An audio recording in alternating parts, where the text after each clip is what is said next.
मेरे प्यारे बच्चों नमस्कार। आज हम एसआई चैप्टर की साधारण ब्याज जो चैप्टर है उसकी फोर्थ क्लास स्टार्ट कर रहे हैं। इसके पहले आपने जो क्लास इसके जो पहले पढ़ी हैं उसमें आपने देखा कि बड़ी ही साधारण समस्या ही हम उन सभी क्लास में बताए हैं और आपने देखा कि ज्यादातर सवाल मौखिक लग जाते हैं।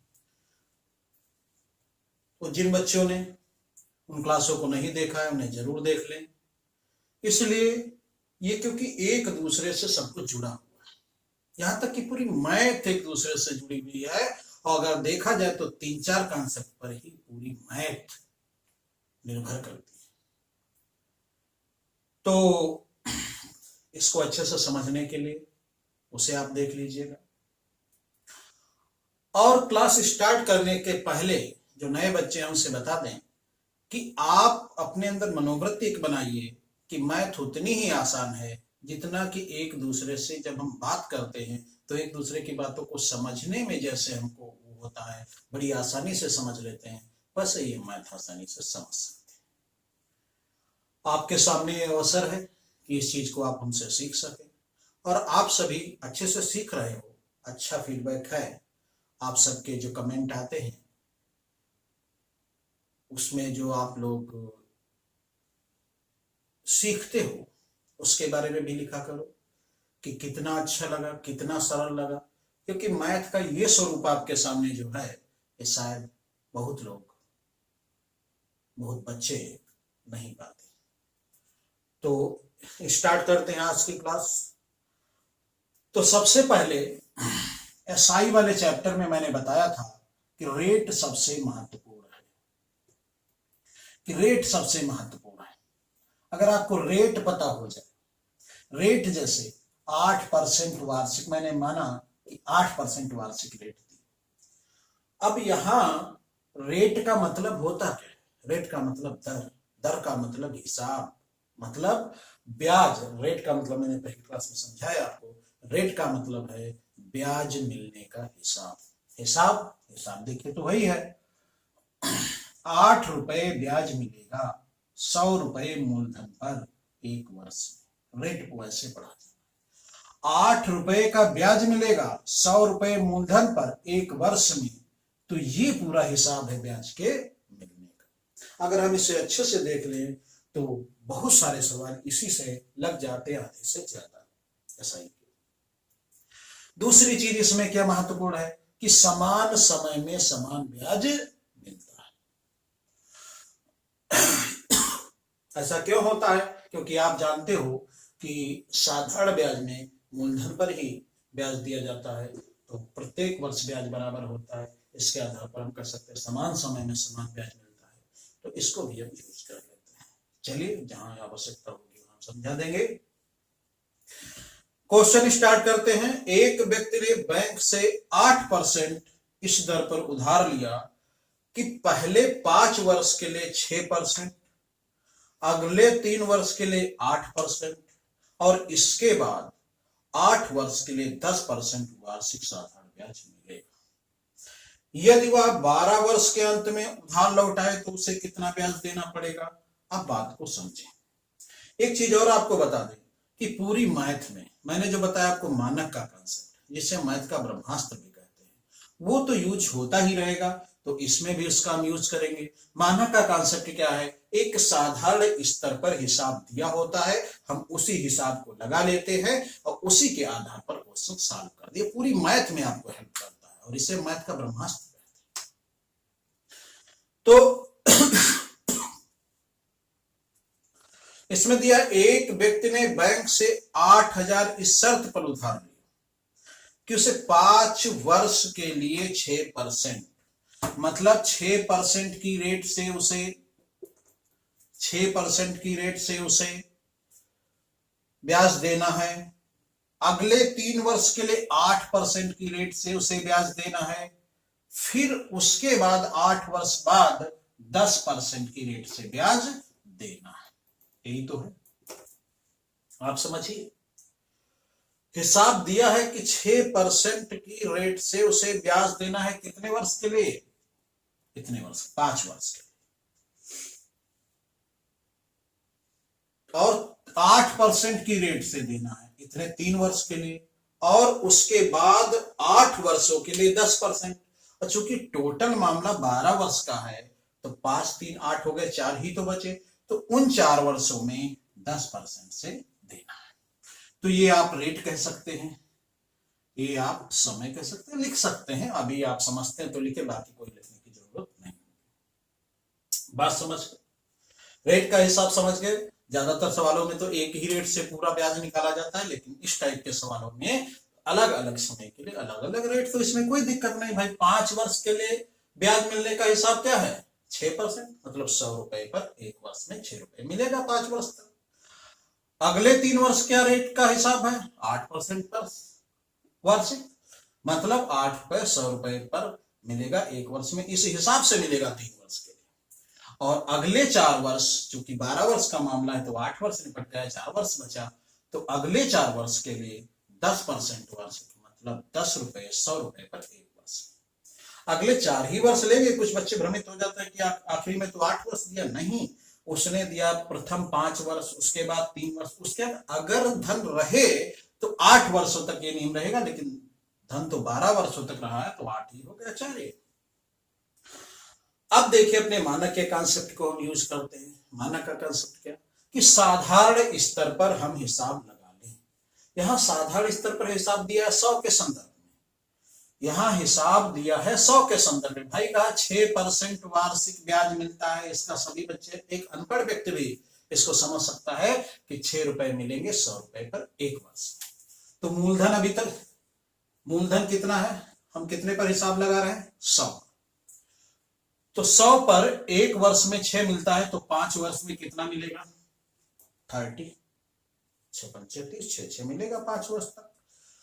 और 8 रुपए 100 रुपए पर मिलता है 1 वर्ष में, तो 3 वर्ष में 24 मिल जाएगा। और 10 मिलता है 1 वर्ष में 100 पर, तो 40 मिल जाएगा। तो टोटल कितना होगा? 30 एंड इधर आपका 20, 54 एंड 94, 94 रुपए ब्याज मिलता।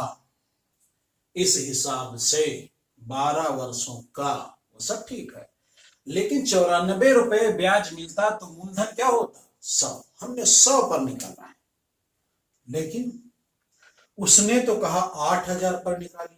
तो मानक का कॉन्सेप्ट क्या कहता है?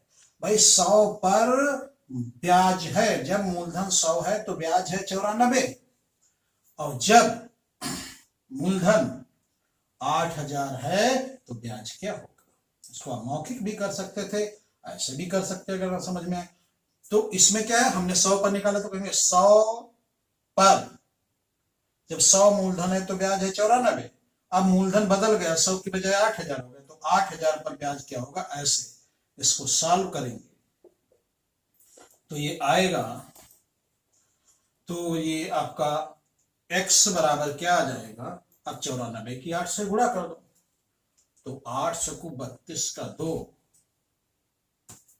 8 चौकू 32 का 2, और 8 9 72, 8 9 72 और 3 75 एंड जी कितना है? 7520, 7520। मतलब जब 100 रुपए हो तो 94 मिला, और जब 8000 है तो कितना मिला? थोड़ी देर के लिए कहा x मिला, तो 7520। बात आप समझ गए। तो हमने क्या किया भाई, एक तो प्रतिशत का मतलब पता हो, दर का मतलब पता हो, ये वार्षिक है, वार्षिक लिखा नहीं है, सब वार्षिक है। 6 रुपए मिलते हैं 100 रुपए पर 1 वर्ष में, तो 5 वर्ष में 3 आपका 30, 8 मिलते हैं 1 वर्ष में, तो 3 वर्ष में 24, 10 मिलते हैं 1 वर्ष में, 4 वर्ष में 40, 100 रुपए पर ब्याज मिलेगा 94। तो मानक का कॉन्सेप्ट आपका क्या कहता है कि साधारण स्तर पर पता, तो 100 पर है 94, तो 8000 पर कितना होगा? आप कर सकते हैं। बात समझ गए। मानक के कॉन्सेप्ट को लिखने के 2-3 ढंग। आप ऐसा भी कर सकते हैं, यहां जो 100 है वो कितना हो गया? वो हो गया 8000। 100 वास्तव में 8000 है, तो 94 वास्तव में क्या होगा? ऐसे भी आप लिख सकते हैं, वही बात है। तो आप बड़ी आसानी से कर सकते हैं, मौखिक भी आप कर सकते हैं। तो इस प्रकार से हो गया। देखिए इसको, अब इतना सब लिखने की आवश्यकता है नहीं, अभी आप सीख रहे हैं तो है, बाकी है नहीं। देखिए आप क्वेश्चन पढ़ेंगे तो लगेगा 5 वर्ष के लिए 6%, आपको तो 100 पर निकलना है, तो 5 चक्का 30 वो हो गया। अगले 3 वर्षों के लिए 8%, तो 8 या 24 हो गया। हाँ, थोड़ा ध्यान रखना है कि आखिरी वाले में थोड़ा ये होता है 8 वर्षों के लिए 10%, और आपने धोखे से भी 80 कर दिया तो गलत हो जाएगा, क्योंकि टोटल वर्ष है 12 और शुरुआत में कितना 5 और 3 8 निकल चुका, तो 4 ही बचा, यानी कि 4 वर्षों के लिए 10% की रेट है, तो भैया 40 हुआ। तो ये टोटल कितना ब्याज हो गया 94 कितने रुपए पर 100 ऐसे लिख दीजिए। अब कहिए 100 रुपए पर ब्याज है 94, 100 रुपए पर ब्याज है 94, तो 8000 पर कितना होगा, तो 8000 पर कितना होगा, ऐसे आप कर लेंगे, इसका मान कर लेंगे। ठीक है, और अगर आपने माना के कॉन्सेप्ट वाला वीडियो नहीं देखा है तो उसको प्लेलिस्ट में जाके, बेसिक कॉन्सेप्ट प्लेलिस्ट में जाके आपको मिल जाएगा, उसे देख लीजिए। अगला क्वेश्चन देखा, किसी धनराशि पर पहले 2 वर्ष के लिए 4%, अगले 4 वर्ष के लिए 6% और उससे अधिक समय के लिए 8% ब्याज जोड़ा जाता है। 9 वर्षों में टोटल साधारण ब्याज 1120 है, तो वादा पास। अब देखिए पहले वाले में आपको मूलधन दिया था, इसमें ब्याज दिया है, मूलधन बताना है, लेकिन आपके लिए सवाल अलग अलग नहीं है, क्योंकि आप तो मानक के कॉन्सेप्ट का यूज कर लेते हो, तो आपके लिए सवाल अलग अलग नहीं है। वैसे ही सवाल है, हिसाब इसमें भी दिया है कि भैया कि रेट कितनी कितनी है, रेट एक 4% है और एक 6% है एंड एक 8%। समय अवधि क्या है, आपका टाइम क्या है, जो 4% के लिए 4 वर्ष है, 6% नहीं 2 वर्ष है, 2 वर्ष है, और 4% के लिए 4 वर्ष है, नहीं सॉरी 6% के लिए 4 वर्ष है, और अधिक समय के लिए 8%, ये 8 है। तो टोटल मामला 9 वर्ष का है, 6 निपट गया भाई, 3 ही तो बचा। तो इस रेट से 4% की रेट से 2 वर्ष, मतलब हिसाब क्या, 100 रुपए पर 1 वर्ष में 4 रुपए मिलते हैं, तो अगर 100 पर ही निकाला जाए, मूलधन कितना मान लिया जाए 100 पर ही अगर ब्याज निकाला जाए तो 8 आएगा भाई। 100 पर 1 वर्ष में 4 मिलता है तो 2 वर्ष में 8 मिलेगा। इसी प्रकार से 100 पर 1 वर्ष में 6 मिलता है तो 4 वर्ष में 6 24 मिलेगा। इसी प्रकार से 8 मिलता है 100 पर 1 वर्ष में, तो 3 वर्ष में 24। तो इस प्रकार से टोटली ब्याज कितना होगा, 24 24 48 8 56 ब्याज मिल गया। अब देखिए आपको एक हिसाब पता हो गया कि 56 ब्याज मिल गया, 56 ब्याज मिल गया। 56 ब्याज मिला जब मूलधन कितना है 100, जब मूलधन 100 है तो ब्याज मिला 56। अब पिछले वाले सवाल में इसका मान पता था कि वो 100 की बजाय 8000 था, इसमें इसका मान नहीं पता, इसमें इसका असली मान पता है। ये तो एक हिसाब है कि 100 पर 56 मिलेंगे इतने टाइम, वास्तव में तो मिला है 1120। वास्तव में कितना मिला है 1120, जो 56 है 100 पर, ये वास्तव में 1120 मिला है। तो आप ऐसे ही देख सकते हो, 56 दूना 120, 20 गुने का मामला है, तो वैसे मौखिक भी लगा सकते हो। और अगर ऐसा कहा जाए कि तो 56 का मतलब 1120 होगा, तो 100 का भी मतलब कुछ होगा, आप ऐसे सवाल लगा लेंगे, इसको सॉल्व करेंगे तो 56 दूना आएगा x बराबर 2000। तो मूलधन कितना है 2000, मूलधन आपका कितना है 2000 है। बड़ी आसानी से सवाल आपका लग गया, तो कुछ भी दिक्कत है नहीं। और आप देखिए मैथ को, इतना लंबा चौड़ा सवाल, इसमें आपको बहुत से सूत्र ट्रिक, आपको सब कुछ बताया जा सकता है, लेकिन किसी की जरूरत नहीं। हमें तो लगता है शार्ट्रिक क्या है, शार्ट्रिक आपको वास्तविक रूप से परिचय होने ही नहीं देता है, आपको भ्रम में डाले रहता है। कुछ भी नहीं है, 2 वर्ष के लिए 4% की रेट है, तो भैया 100 पर अगर निकाला जाए तो 8 ब्याज होगा। क्यों भाई, 4% वार्षिक, 4% वार्षिक, यानी कि 4 रुपए मिलेंगे 100 रुपए पर 1 वर्ष में, तो 2 वर्ष में 8, और अगले 4 वर्ष के लिए 6%, तो 4 6 24, और अगले बचे कितने 3 वर्ष, तो उसमें 8% की रेट से, तो ये भी 24, तो ये कितना हो गया 56। आप ऐसे तो निकाल लेंगे, 56 ब्याज आया तो मूलधन आपने कितना माना 100, 100 पर निकाला है ना। अब आप सोचिए, ये तो एक हिसाब है, मानक के कॉन्सेप्ट में आपने क्या सीखा कि एक साधारण स्तर पर हिसाब पता 100 रुपए पर ब्याज मिलेगा 56। अब इसमें से क्या होगा, मानक के कांसेप्ट में जो आपको हिसाब पता होता है उसमें से किसी एक का मान पता हो जाए, इसका पता हो जाए तो ये पता हो जाएगा, और ये पता हो जाए तो ये पता हो जाएगा। पिछली क्लास में आप देखेंगे परसेंटेज और प्रॉफिट एंड लॉस में, तो आपको बातें समझ में आ जाए। तो इसमें मान पता है, उसने कहा जो साधारण ब्याज है वो 1120 है। समझिए, साधारण ब्याज है 1120। आप सोचिए कि ये इसका कितना गुना है, वास्तव 56 गुना, 20 गुना है। तो आप समझिए यहां मामला 20 गुने का है। तो अगर साधारण ब्याज 20 गुना हो गया है तो मूलधन भी क्या होगा, 20 गुना होगा। 20 से जब गुना करेंगे तो 2000 आएगा। हाँ, वैसे भी लिख सकते हैं, जब मूलधन 100 है तो ब्याज होता था 56, और जब ब्याज है 1120 तो मूलधन क्या होगा, ऐसे भी आप लिख के सॉल्व कर सकते हैं। तो बड़ी आसानी से, प्रॉब्लम बिल्कुल नहीं कहीं, और मैथ इतनी ही आसान है, उसके लिए अलग अलग चीजों को समझने की जरूरत नहीं है। आप मुझसे अगर फायदा लेना चाहते हैं तो मानक के कांसेप्ट से शुरू कीजिए, और प्रतिशत, प्रॉफिट एंड लॉस से सब देखते हुए यहाँ तक आइए, आप अपने आप आगे बढ़ सकेंगे। आपको फिर लगेगा नहीं कि मानक का कांसेप्ट कैसे यूज करना, वो यूज हो जाएगा। तो ये हो गया। अगला सवाल, नितिन ने कुछ धनराशि तो पहले 3 वर्ष के लिए 6% वार्षिक ब्याज की दर पर उधार ली, अनंतर वारास अगले 4 वर्ष के लिए 9% ब्याज पर, और 8 वर्ष के बाद 13% वार्षिक ब्याज पर रखी। बात समझिए, 8 वर्ष के बाद ये रेट आई। अब तदनुसार यदि उसे 11 वर्षों के बाद टोटल इतने रुपए भुगतान किया गया ब्याज, तो उधार ली गई राशि। ये भी बड़ी आसानी से इसका हिसाब पहले लिख लेते हैं।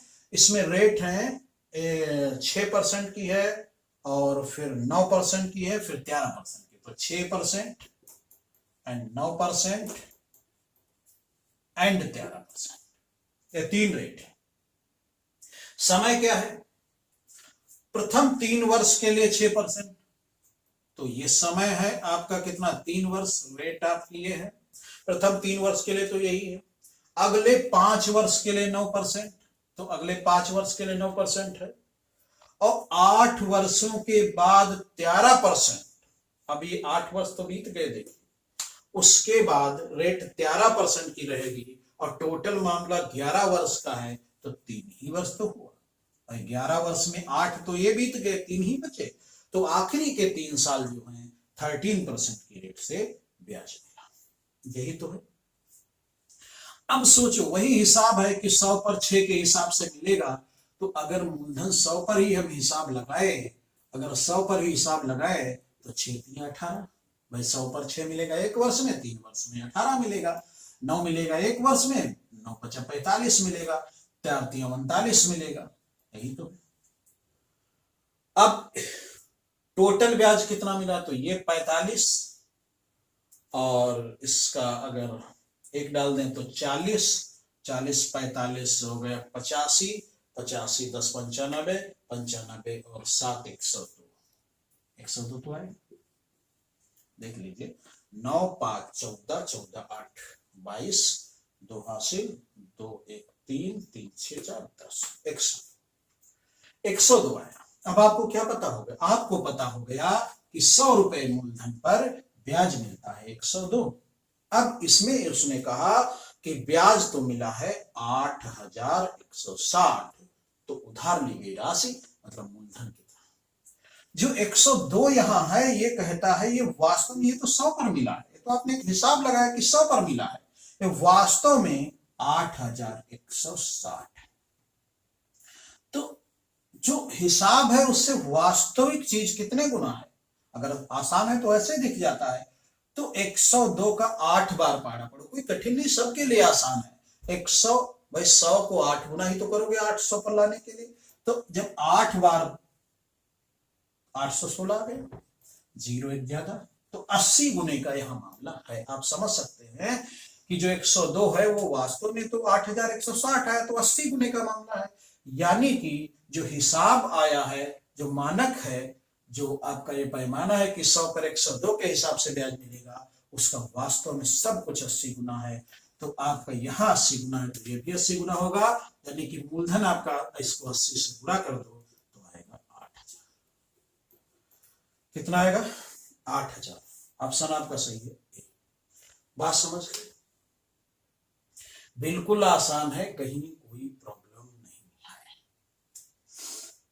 आपने हिसाब लगा लिया 100 के संदर्भ में, 100 के संदर्भ में 102 मिला है। एक हिसाब है, एक मानक है, पैमाना है कि 100 पर 102 मिलेगा ब्याज। अब ब्याज तो मिल गया 8160, तो ये तो 80 गुना है, तो वो भी 80 गुना रहा होगा।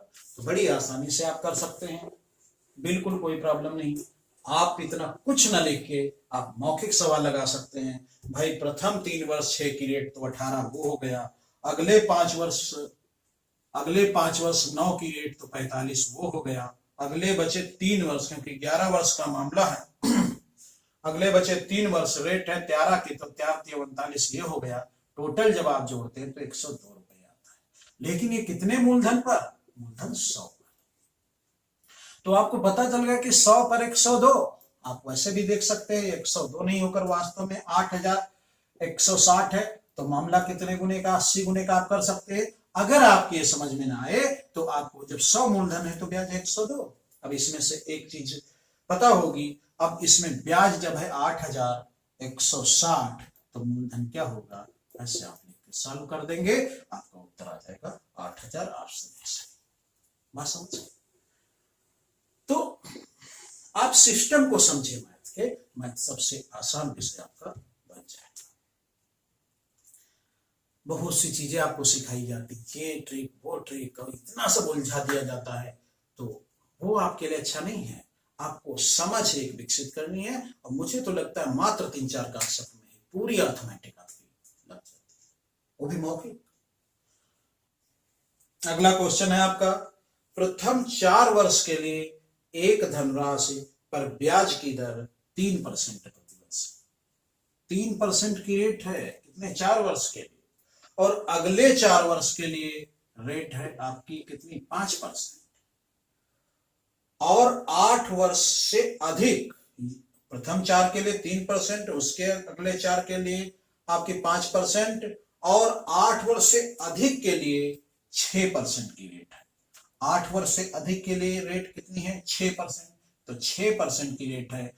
अब 9 वर्ष का मामला है तो 1 साल ही तो बचा, 9 वर्ष का निकालना है। देखिए 9 वर्ष की अवधि के लिए एक, तो अब सोचिए ये आपकी रेट दी है, ये टाइम दिया है भाई 100 पर 3, हाँ मूलधन कितना रहेगा? इसका हम हिसाब 100 पर निकालेंगे। 100 पर क्यों निकालेंगे? क्योंकि 100 के सापेक्ष सीधा सीधा दिया है, तो 100 पर 3, 3 चक्कू 12 इधर हो गया, 4 पंचे 20 इधर हो गया, 6 एकम 6 इधर हो गया, तो 12 20 36, ओ सॉरी 12 20 32 और 6 38 रुपए, 38 रुपए ब्याज मिला। 38 रुपए ब्याज मिला कितने पर? 100 पर।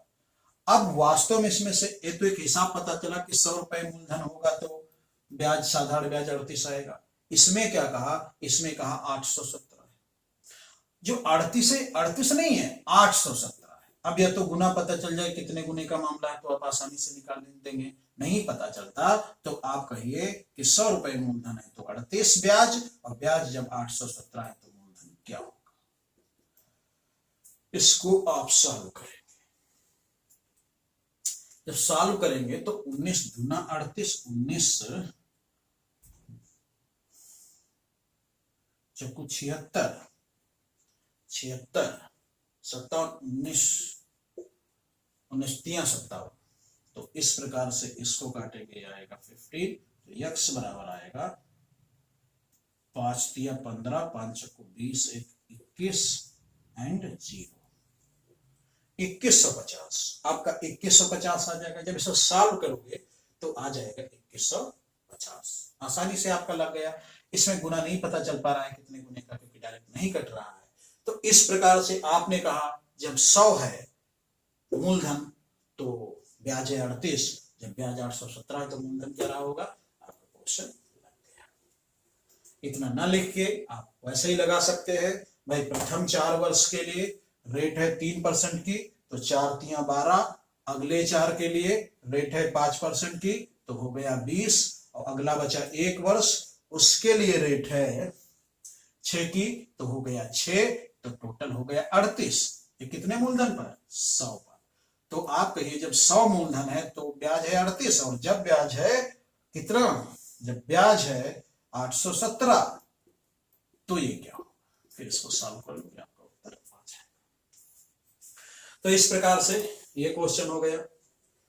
अगला क्वेश्चन देखिए, प्रताप ने अरुण से कोई धनराशि साधारण ब्याज पर प्रथम 3 वर्ष के लिए 12% वार्षिक दर से, 12% वार्षिक एक रेट है, समय है 3 वर्ष। अगले 5 वर्ष के लिए 16% की रेट है। अगला है कितना है? 5 वर्ष, तो 8 वर्ष तो हो गया, 8 वर्ष तो हो गया। 8 वर्ष के पश्चात की समयावधि के लिए 20% वार्षिक दर से उधार ली गई।